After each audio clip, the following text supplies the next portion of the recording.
Olá! Os enormes olhos azuis do convidado do Vida Vivida de hoje enxergam como águias. Os ouvidos já ouviram histórias que até Deus duvida. Dizem que tem a língua afiada.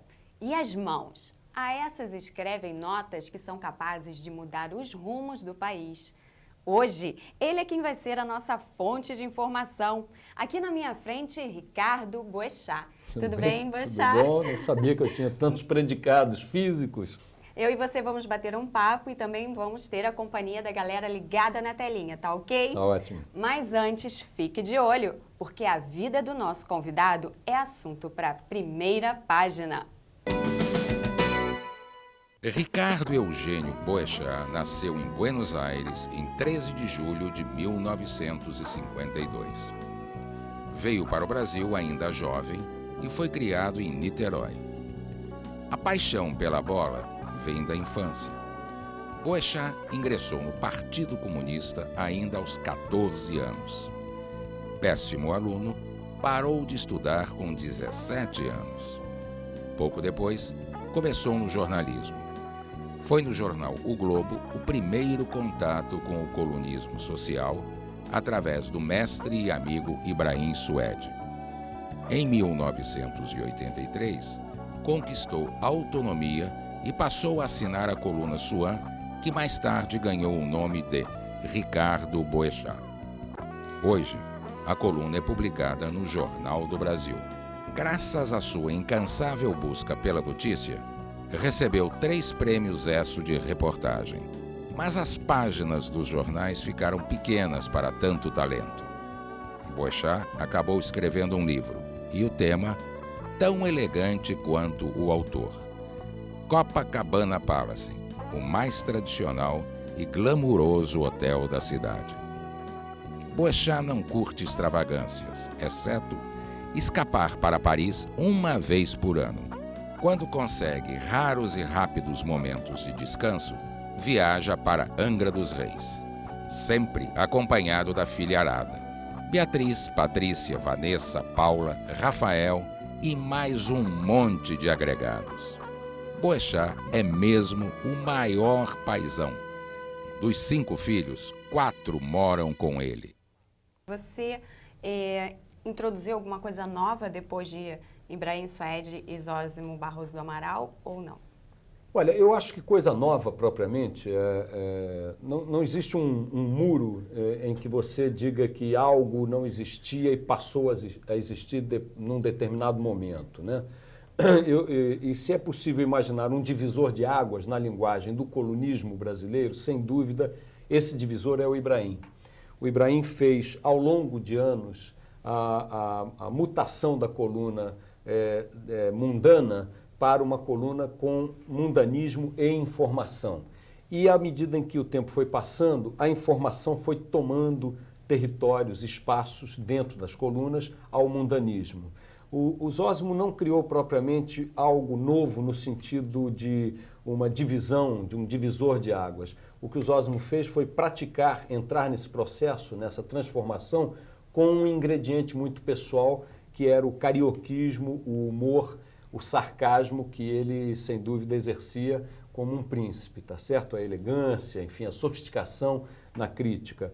Eu acho que eu não introduzi nada que pudesse deixar grandes referências de memória, não. Nunca tive essa pretensão. Uma vez eu e o Zósimo participamos de uma entrevista para uma revista de São Paulo, que aliás durou um número só, e em que o entrevistador perguntou a ele o que ele pretendia na coluna dele. E ele disse, olha, eu quero que o meu leitor sorria todo dia de manhã. Quando lê a minha coluna, eu quero que ele dê um sorriso. Isso era bem a cara do Zósimo. E aí fizeram a mesma pergunta para mim. Eu disse, eu quero que o meu leitor entre em pânico, tá certo? Eu quero que ele leia uma notícia em que ele mude o dia dele. Ele estava indo para lá, eu quero que ele vá para lá. Ele estava calmo, eu quero que ele fique nervoso. Ele estava nervoso, eu quero que ele fique calmo. E você ainda fala que não revolucionou as colunas sociais. Não, isso não chega a ser uma revolução, até porque nem sei se os leitores tiveram essas reações sempre que leram a coluna. Era o que você esperava. O que eu queria era ir para a primeira página, quer dizer, meu foco, meu interesse era sempre o de procurar a notícia que qualquer jornal quereria ter para colocar como manchete. Se ela pudesse ter por si só uma dose de humor, uma dose de ironia, de sarcasmo, de crítica, tanto melhor. Mas se não fosse da natureza, do fato possuir essa qualidade, então que ele fosse o que ele fosse para as páginas por suas características natas. Eu tenho uma telinha com esse assunto. Vamos lá? Vamos lá. Boechat, você já recebeu ameaça de morte por estar apurando algo? Olha, ameaça de morte que eu achasse que devesse levar em conta, não. Mas é bem verdade que eu andava de motocicleta sem capacete, tá certo? Então minha noção de ameaça, risco físico é uma noção meio subvertida. Já houve algumas coisas e tal, ao longo dos anos, sempre tem alguém que acha que fisicamente vai conseguir algum resultado. A última delas foi o irmão do ministro Pedro Malan, que é um advogado corpulento, um cara nervoso e tal, e que achou que eu estava dando notícias contra ele. Na verdade, quando ele efetivamente me encontrou na rua, eu não sabia que era ele. Eu estava em frente à minha casa e tal. A última vez que eu tinha dado uma nota sobre ele já tinha mais de um ano. Mas ele estava nervoso e tal, ficou irritado na hora que me viu e tentou me agredir e tal, mas depois a coisa foi contornada pelo meu filho, que era maior que ele. Então resolveu-se tudo bem. Eu vou ter que encerrar esse bloco. Ótimo. Mas não saia daí, fique ligado. Voltamos já com outras faces do Ricardo Boechat.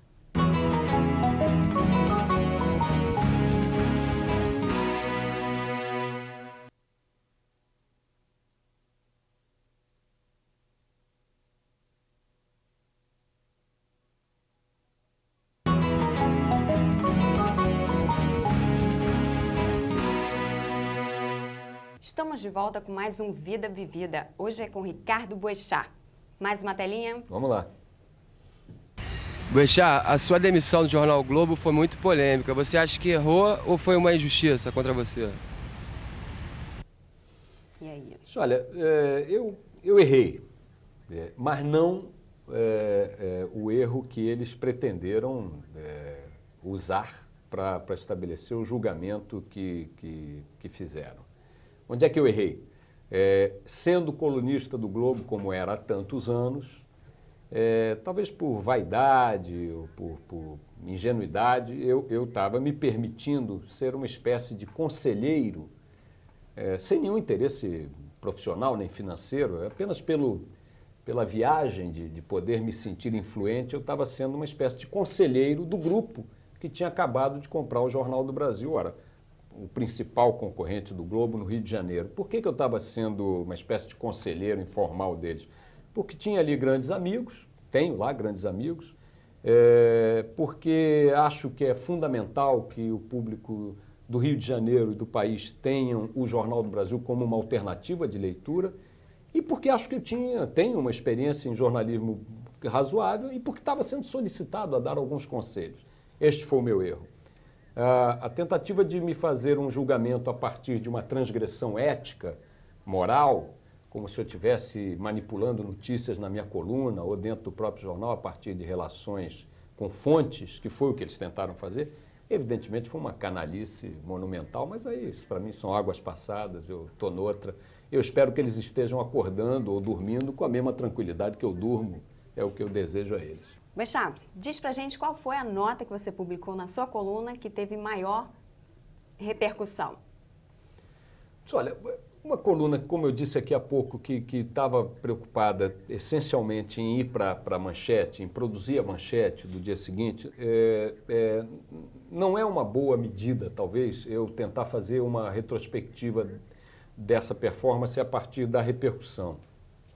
De certa forma, muitas notas ao longo desses 30 anos tiveram muita repercussão. O caso da ajuda do Banco Central aos bancos Marca e Fonte Sindan foi um caso que eu dei na coluna. Fraudes em concorrências inúmeras eu dei na coluna, tiveram grande repercussão. A fraude ou vazamento da votação secreta no painel do Senado, que acabou culminando tempos depois com a cassação dos senadores Antônio Carlos Magalhães e enfim, não vou lembrar o nome do outro agora, enfim, de Brasília, o Zé Roberto Arruda. Arruda. Também foi uma nota que eu dei na coluna, foi em primeira mão. Portanto, houve muitos episódios que tiveram grande repercussão, tiveram grandes desdobramentos e, curiosamente, nem sempre no dia seguinte. O caso Marca, por exemplo, e mesmo o caso do painel do Senado, foram notas que eu dei, tiveram ali uma pequena repercussão no dia, morreu o assunto e depois eles ressurgiram em outros veículos até e deram os desdobramentos que deram. Eu diria que se eu pudesse eleger uma matéria, um assunto que na época teve uma grande dimensão, e é importante a gente ter a perspectiva de tempo, os assuntos hoje são importantes, daqui a 3 meses ou 6 meses eles não têm nenhuma importância, mas eu diria que na época, para a proporção, para a dimensão histórica, foram as denúncias sobre fraudes em concorrências do Exército. Jamais a imprensa brasileira, e particularmente o Globo, pelas razões conhecidas, havia publicado algo que focasse, juntasse a palavra corrupção com a palavra Forças Armadas. A minha nota e depois as matérias que eu produzi em cima disso fizeram isto pela primeira vez. Essa história está muito bem contada no livro do Mário Sérgio Conte, Notícias do Planalto, para quem quiser, vale a dica. E escuta, qual foi o momento que você publicou uma nota que não dava nada por ela e que, de repente, ela ocasionou um estrondo na mídia ou no setor? Foi uma nota que mexeu com um dos ícones da alta sociedade, do colunismo brasileiro, por quem, aliás, eu tenho um grande carinho pessoal, embora não tenha nenhuma, não posso me dizer amigo, nem não convivo, não convivi, que é a Carmen Marinque Veiga, quando eu li num jornal do comércio, nos anúncios, nas páginas que falam de protestos de títulos, falências e tal, eu li que havia ali um protesto, um lançamento para leilão judicial de um apartamento na Avenida Rui Barbosa. Ora, a Avenida Rui Barbosa é um endereço sofisticadíssimo no Rio de Janeiro. Eu peguei e fui procurar quem era o dono daquele apartamento e dei de cara com o Tony Marinque Veiga, então, enfim, o marido, também uma figura histórica da alta sociedade brasileira. E aí fui saber o que era e, enfim, deu-se ali uma notícia que mostrava que a grande casa Marinque Veiga, o grande clã Marinque Veiga estava numa crise econômica muito grande, o que mexia nesse grande ícone da alta sociedade e tal. Para minha surpresa, aquela nota que eu dei de uma maneira até discreta, não sou de dar esse tipo de nota personalizando, teve uma repercussão impressionante, proporcional talvez à grande memória, à grande história, à grande biografia que esse casal construiu como personagem da alta sociedade e do colunismo brasileiro. Boechat, como é que você trabalha o limite de confiança de uma fonte de informação sua? A relação com a fonte é como a relação humana, né? Como é que você checa a fidelidade do seu namorado? Olhando nos olhos, deixando que o tempo construa a relação ou destrua. Com a fonte, de certa maneira, a essência da relação é a mesma de qualquer relação humana. Você constrói defesas ou abre mão de defesas em função do que o tempo vai construindo. É claro que você também tem alguns requisitos, vamos chamar de técnicos, tá certo? Independente desses fatores que o tempo constrói, o batom no colarinho é um dado técnico que pode induzir a uma certa desconfiança. Então, digamos, que dados técnicos eu poderia dizer que, além da confiança que o tempo constrói, devem ser levados em conta, eu levo. A pertinência, o que eu chamo de pertinência. Por exemplo, o dono de uma corretora de valores é uma fonte pertinente para me falar alguma coisa do mercado financeiro, tá certo? Então, se eu tenho os requisitos de confiança, de convivência, e ele fala alguma coisa dessa área, a probabilidade dele estar falando uma bobagem é menor do que se ele, como dono de uma corretora, estiver me dando uma informação, por exemplo, sobre a NASA. Não que ele não possa ter uma boa informação sobre a NASA, mas ao falar da NASA, que não é do quintal dele, eu vou, por cautela, fazer uma verificação semelhante à que você faria se visse o batom no colarinho do seu namorado. Eu vou agregando cautelas ou abrindo mão destas cautelas em função desses detalhes técnicos. Mas a alma da relação com a fonte é a mesma que marca a relação com qualquer pessoa na vida. Seu faro jornalístico é tinindo. Mas não sei se é de faro jornalístico ou se é apenas de experiência que a vida vai dando, né? Mas todo mundo falha. E qual foi a sua maior barriga? Barriga é uma notícia inverídica que o jornalista acaba publicando. Olha, eu dei muitas notícias erradas, muitas. Eu costumo dizer que eu dei muito mais notícias erradas do que acho razoável. E só, de certa maneira, não renuncio à minha profissão. Você não porque está se cobrando demais? Porque não, porque é isso mesmo. Só que eu só não renuncio à minha profissão, só continuo insistindo, porque capturo do mercado, dos leitores, dos veículos, a convicção de que também dei muitas notícias certas. Então, eu imagino que há um saldo que o leitor, de certa maneira, no julgamento que faz de cada jornalista, meio que decide que ele deve continuar naquele exercício. Mas acho, honestamente, que errei muito. Agora, o que eu posso dizer um pouco em minha defesa? Que o colunismo de ponta, o colunismo que está tentando dar o furo, está tentando descobrir algo que ninguém tem, ele está operando no limite do risco. Ele está além das chamadas linhas inimigas. Ele está muito infiltrado lá dentro do terreno do desconhecido. Ele está garimpando coisas onde nenhum braço da imprensa ainda chegou. Ora, isso oferece tantos riscos quanto caçar no escuro, quanto, enfim, caminhar por terrenos pantanosos. Agora, onde é que eu acho que está o grande defeito, o grande problema? Não está tanto na quantidade de erros, mas sim na forma como você lida com eles.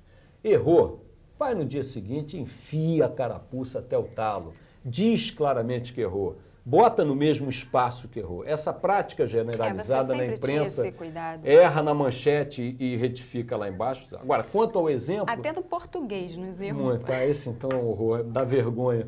Mas, enfim, quanto ao exemplo, eu uma vez matei o Altamiro Carrilho, né? Meu Deus. Ele está aí, graças a Deus, vivo. Espero que por muitos anos. Boechat, vou ter que dar mais uma paradinha. Teremos mais um intervalo, mas voltamos já com Vida Vivida.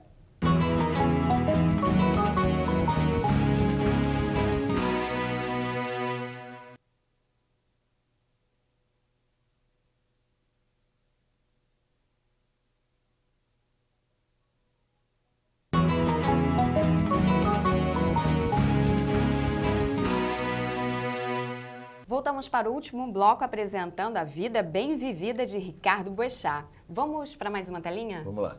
Alô, Boechat, você nunca pensou em seguir a carreira política? Bom, pensei na minha adolescência. Eu, na verdade, quando deixei a escola, eu fui criado num ambiente onde a política era parte do meu cotidiano. Meu pai era um militante do Partidão, foi preso, foi cassado. Enfim, coisas típicas da época em que eu era jovem, da minha adolescência e do período da ditadura que se instalou em 1964 e tal. Então, a política sempre esteve muito presente no meu ambiente doméstico. Eu gostava muito, me envolvia muito com discussões políticas, gostava demais de ler, essas coisas. E durante um período achei que a minha vocação natural era para a atividade pública, não a política profissional, ser candidato e tal, mas sempre me senti muito chamado para fazer coisas que mexessem com comunidade, com gente, enfim, com a vida do meu país, da minha cidade. Mas acho que o jornalismo acaba sendo a coisa mais próxima desse tipo de vocação, de atividade, né? Você também lida com a opinião pública, você lida com questões gerais, com questões amplas, com discussões focadas de um ponto de vista muito horizontal, muito aberto. Você lida com a necessidade de aprender a exercitar democraticamente suas opiniões, a ouvir críticas. Então, eu acho que enveredando por onde enveredei, e não o fiz deliberadamente, as coisas foram acontecendo naturalmente na minha vida, eu acho que se eu tinha algum chamamento para a atividade política, ele está plenamente atendido pelo jornalismo. Certo. Vamos emendar em outra telinha, porque Vamos no lá. outro bloco a gente não deixou o povo falar muito não. Vamos lá. Boechat, eu sei que você já escreveu um livro e está nos seus planos escrever um novo livro?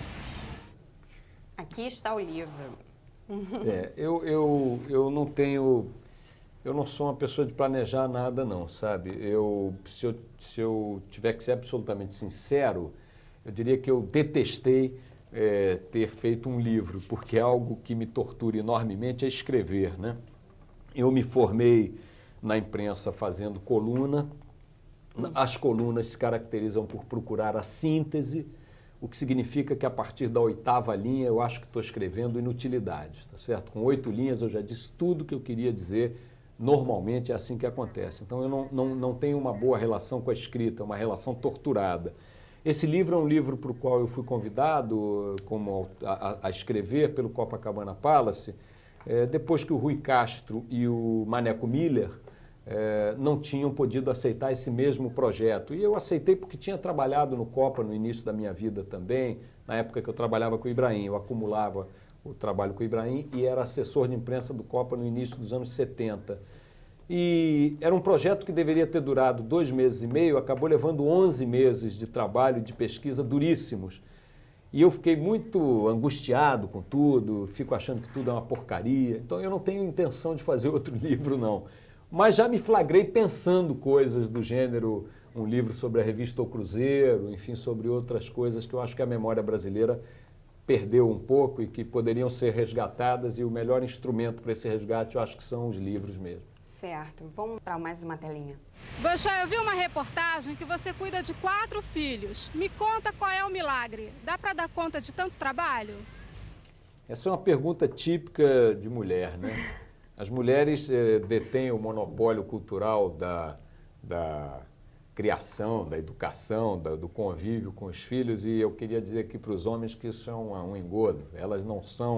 Elas não detêm esse monopólio por vocação divina, não. Nós somos tão eficazes, ou quem sabe até mais do que elas, quando nos dispomos a lidar com... A Cássia Kiss tem uma frase muito interessante. Ela fala que as mulheres conseguiram invadir o mercado dos homens, mas que os homens não conseguiram invadir a casa delas. E é uma verdade, né? E eu acho que os homens são extremamente capazes de lidar com a criação e com o cotidiano doméstico. Na verdade, não são 4 filhos, são 5 filhos.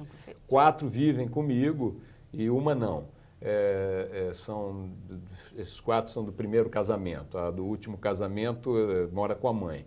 Mas não tem um grande mistério, gente, basicamente é ter tempo para eles e ser o mais honesto possível nesse convívio, enfim, e aceitar os erros, entendeu? E você é um pai durão ou é mais ou menos? Não, eu sou um liberal, até porque se pretendesse ser durão, o autoritarismo depende de presença física. E eu sou um homem que passo muitas horas do dia trabalhando e meus filhos têm uma razoável autonomia e têm que saber lidar com ela. Boechat, nosso tempo acabou, vou ter que encerrar esse programa. É uma pena. Este foi o Vida Vivida de hoje. Se você quiser mandar sugestões, envie um e-mail para tvuniversidadecomc@universidadetambemcomc.edu. E eu queria muito agradecer a presença do Boechat aqui no Vida Vivida. Eu que agradeço a vocês. vocês. O pessoal da telinha também, muito obrigada e até o próximo Vida Vivida.